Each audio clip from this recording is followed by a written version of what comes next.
오늘 사연 시작 전에 먼저 부탁드립니다. 오늘 들으실 이야기는 한 분의 존엄, 한 사람의 이름을 끝까지 지켜낸 기록입니다.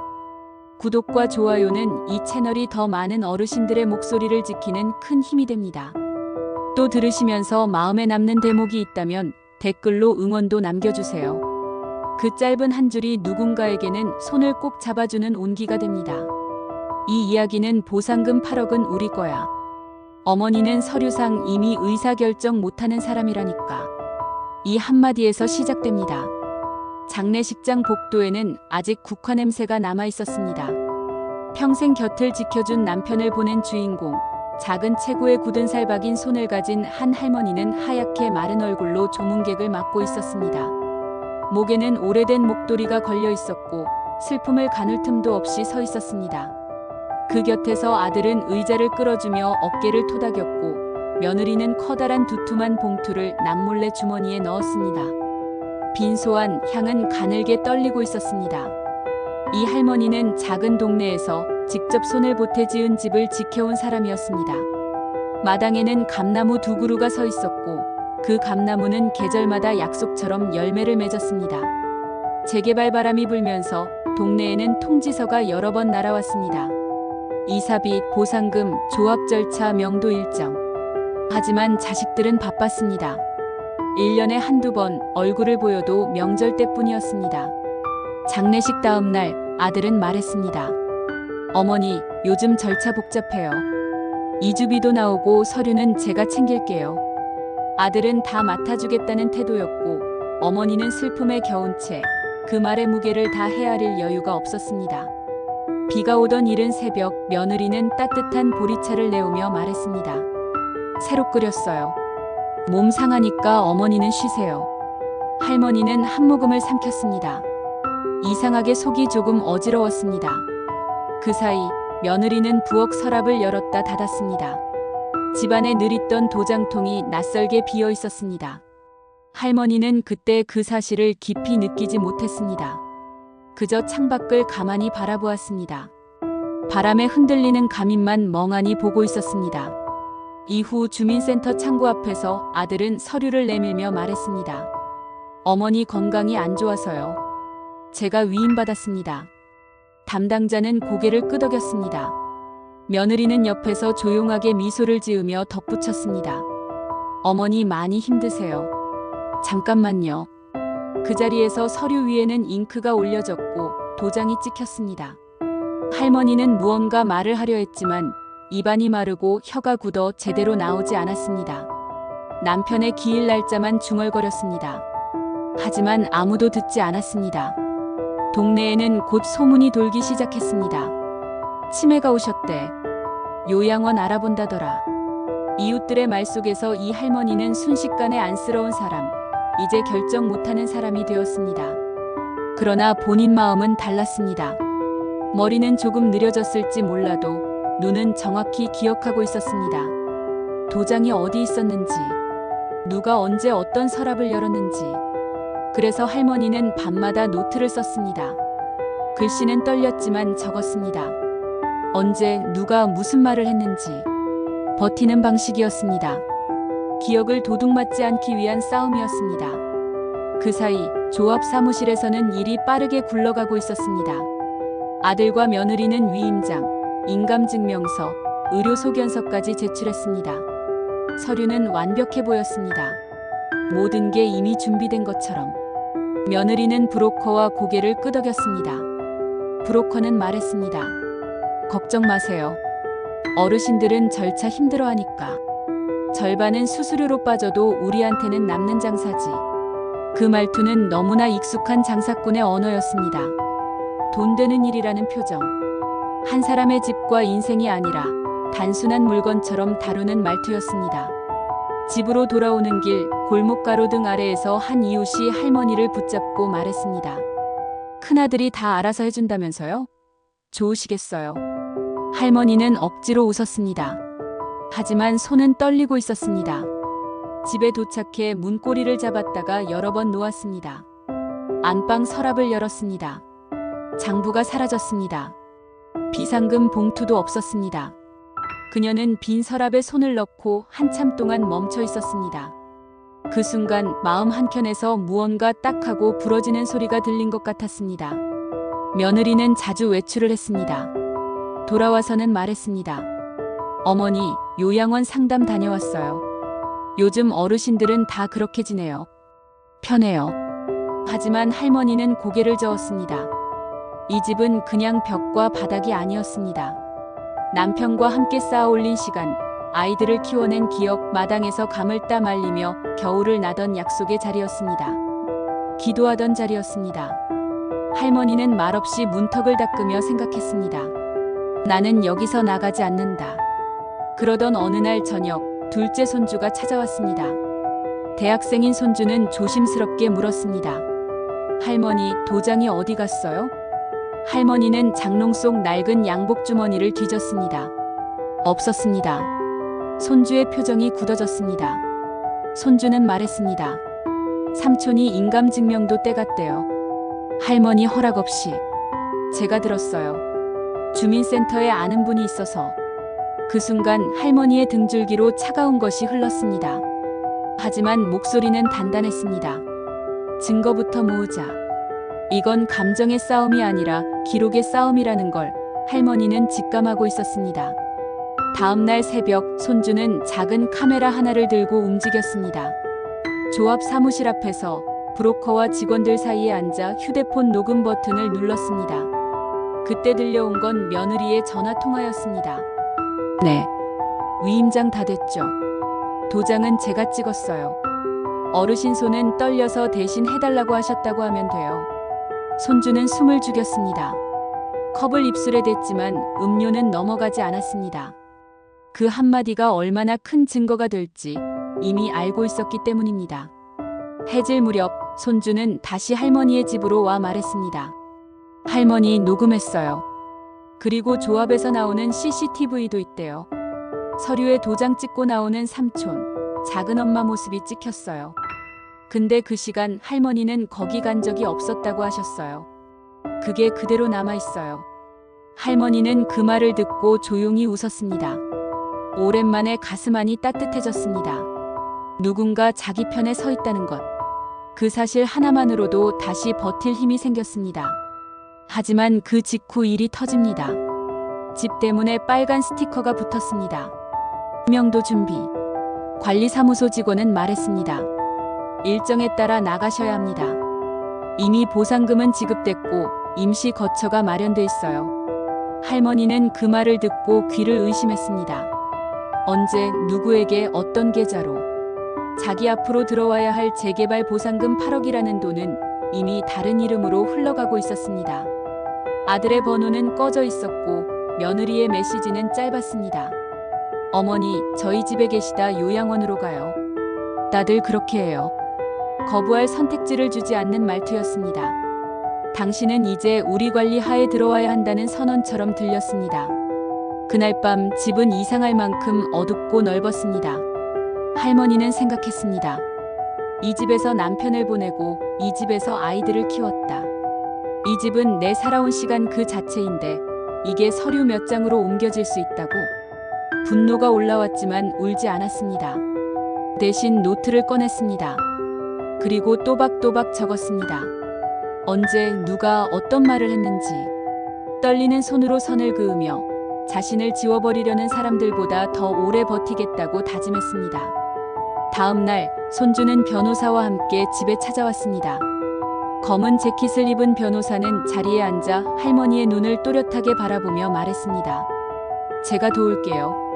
처음부터 차근차근 확인합시다. 허락 없이 도장을 찍게 한 건 명백한 문제입니다. 녹음, 영상, 발급 내역. 다 모읍시다. 그 말투는 부드러웠지만 단단했습니다. 그제야 할머니의 눈빛은 다시 맑아졌습니다. 내가 혼자가 아니구나. 오후 변호사 사무실은 서류 냄새로 가득했습니다. 손주는 USB를 꺼냈습니다. 조합 사무실 앞 녹음 파일, 주민센터 발급 기록, 은행 창구 CCTV 화면, 며느리가 서류에 사인을 하는 장면. 프린터는 쉬지 않고 종이를 뱉어냈습니다. 그리고 그 모든 것 옆에는 할머니의 노트가 놓였습니다. 흔들리는 글씨. 하지만 날짜와 시간, 그리고 누가 무슨 말을 했는지가 정확히 적힌 기록. 그 노트는 한 사람의 기억이자 동시에 증거였습니다. 손주는 며느리의 통화 녹음을 재생했습니다. 계약서 사인 제가 따라 썼어요. 어르신 글씨하고 좀 비슷하면 되잖아요. 브로커가 알려줬어요. 돈은 제 계좌로요.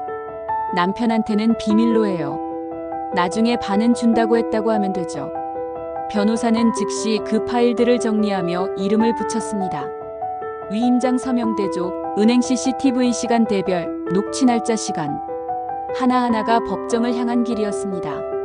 그 밤 할머니는 전기장판 위에 앉아 있었습니다. 작은 쪽지들을 접었다 폈다 하며 마음속으로 그림을 그렸습니다. 법정에서 누가 어디에 앉고 누가 어떤 말을 하고 언제 무엇을 내밀지. 할머니는 마음속에서 자리를 정해두었습니다. 자신의 자리는 가운데였습니다. 나는 결백한 사람이다. 스스로에게 그렇게 선언했습니다. 마침내 시간은 법정으로 흘러갑니다. 법정 안은 고요했습니다. 창밖은 맑았고 얇은 구름만 흘렀습니다. 방청석에는 동네 사람 몇 명도 앉아 있었습니다. 아들과 며느리는 시선을 정면에 두려 애썼지만 눈빛은 이미 흔들리고 있었습니다. 판사는 사건 번호를 확인한 뒤 낮은 목소리로 물었습니다. 피고 측, 이 녹음의 주인공이 맞습니까? 첫 번째 파일이 재생됐습니다. 도장은 제가 찍었어요. 어르신 손은 떨려서 대신 해달라고 하셨다고 하면 돼요. 모든 사람이 그 말을 들었습니다. 이어 화면에는 은행 창구 CCTV 영상이 나왔습니다. 번호표 107번. 서류에 서명하는 며느리의 모습이 그대로 나옵니다. 은행 직원은 묻습니다. 위임장 있으시죠? 그러자 며느리는 가방에서 종이를 꺼냅니다. 영상은 멈춰졌고 화면은 확대되었습니다. 변호사는 말했습니다. 원고, 즉 할머니의 실제 인감과 대조한 사진입니다. 모양과 획이 다릅니다. 방향도 다릅니다. 게다가 위임장에 적힌 발급일 자체가 주민센터 기록과 다릅니다. 아들은 급하게 말했습니다. 그날 어머니가 같이 있었어요. 눈으로 보고 입으로 승낙했어요. 하지만 변호사는 두 번째 녹음을 틀었습니다. 브로커의 목소리가 울렸습니다. 걱정 마세요. 어르신들은 절차 힘들어하니까. 절반은 수수료로 빠져도 우리한테는 남는 장사지. 판사는 물었습니다. 피고가 직접 참여한 대화로 보이는데 진위에 다툼이 있습니까? 연이어 세 번째 자료가 제시됐습니다. 조합 사무실 출입 기록. 그날 그 시간. 기록에는 아들과 며느리의 출입만 남아 있었습니다. 할머니의 출입은 없었습니다. 대신 같은 시간 할머니는 구청 건강검진센터 대기실에 앉아 있는 모습으로 촬영돼 있었습니다. 손주가 찍은 사진이 제출되었습니다. 아들은 마지막으로 항변했습니다. 어머니가 기억을 못하세요. 그래서 우리가 대신한 겁니다. 가족이니까요. 판사의 눈빛이 차갑게 빛났습니다. 가족이면 무엇이든 대신할 수 있습니까? 원고의 재산, 의사, 이름까지. 법정 안의 공기는 겨울 새벽처럼 무거워졌습니다. 변호사는 할머니의 노트를 책상 위에 올렸습니다. 원고는 스스로 서명을 할 수 있는 분입니다. 이건 며칠 동안 원고가 직접 작성한 기록입니다. 누구와 언제 무슨 말을 했는지. 치매라고 주장한 사람들은 이 노트의 존재를 몰랐을 겁니다. 판사는 노트를 넘겼습니다. 글씨는 떨렸지만 내용은 촘촘했습니다. 날짜, 시간, 날씨. 그리고 마지막 장에는 이렇게 적혀 있었습니다. 도장은 나의 이름. 이름은 나의 삶. 삶은 내가 지킨다. 이어 마지막 녹음이 재생됐습니다. 며느리의 목소리였습니다. 어머니 안 되겠어요. 그냥 데려가는 걸로. 응. 의사진단서 그거 지난번 걸로 제출하면 되지. 사인? 내가 할게. 그 순간 며느리의 얼굴은 하얗게 질렸습니다. 더 이상 둘러댈 말이 남아있지 않았습니다. 그리고 판사는 말했습니다. 위임장의 진정성, 보상금 처리 과정, 요양원 계약서. 모두 절차를 벗어났습니다. 무엇보다 원고의 동의가 없습니다. 그리고 동의를 가장하려는 흔적이 분명합니다. 이어 판사는 결론을 내렸습니다. 보상금 지급은 정지합니다. 위임장과 계약은 무효로 봅니다. 원고의 거주권을 보호합니다. 그리고 민형사상 책임은 별도로 묻겠습니다.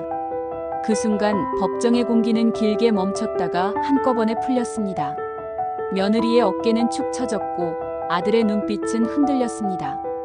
손주는 조용히 주먹을 쥐었다 폈습니다. 그리고 할머니는 고개를 아주 조금만 끄덕였습니다. 울지 않았습니다.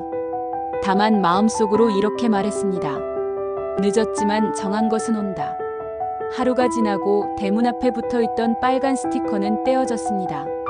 관리사무소 직원은 미안하다는 말을 남겼습니다. 조합에서는 공문이 왔습니다.